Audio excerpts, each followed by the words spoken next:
Bonjour chers frères et sœurs dans le Christ et bienvenue à notre méditation quotidienne. Aujourd'hui nous célébrons la solennité de l'Annonciation du Seigneur. C'est une grande fête dans l'Église.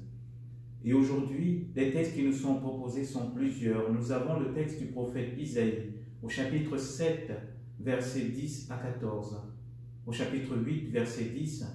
Et nous avons aussi le texte de l'Évangile selon saint Luc au chapitre 1, versets 26 à 38. Dans le texte du prophète Isaïe, c'est le prophète qui va voir Akaz, le roi, pour lui dire « Demande un signe au Seigneur ». Vous savez, l'histoire, c'est que Akaz voit plusieurs rois qui montent contre lui pour annexer, pour détruire son royaume. Et il a peur. Et Isaïe vient lui dire que le Seigneur te dit que tu seras vainqueur. Et il doute. Et Isaïe lui dit, demande un signe au Seigneur, qu'il te montre un signe pour montrer, pour te prouver qu'il est avec toi. Et la réponse du roi est très surprenante. Il refuse. Il refuse de demander un signe au Seigneur.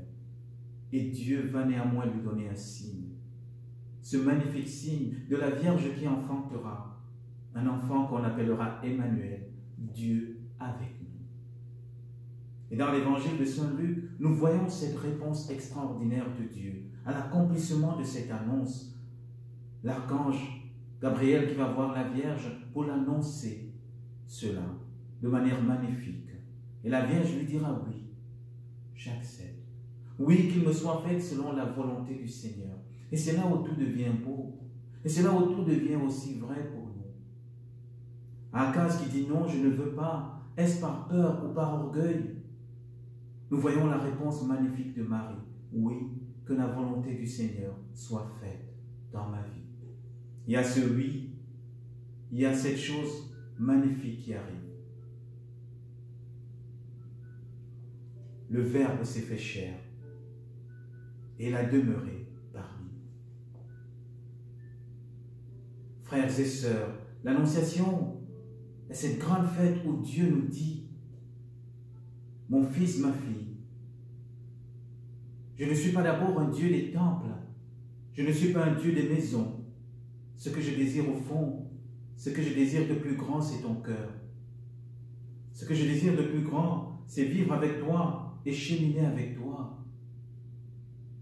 Ce que je désire, c'est faire partie de ton quotidien. » Et c'est ça la réalité de cette fête, frères et sœurs.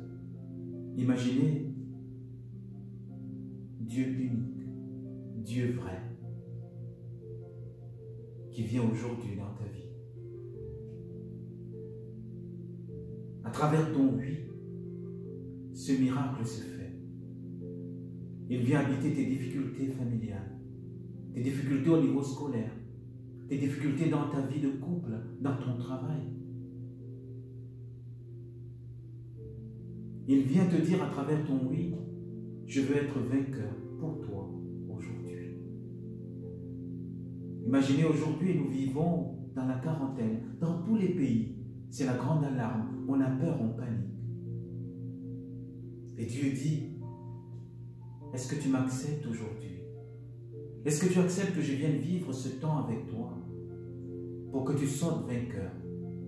Ah, frères et sœurs, cette journée, cette fête, cette solennité est un signe de grande espérance. Nous ne sommes pas seuls.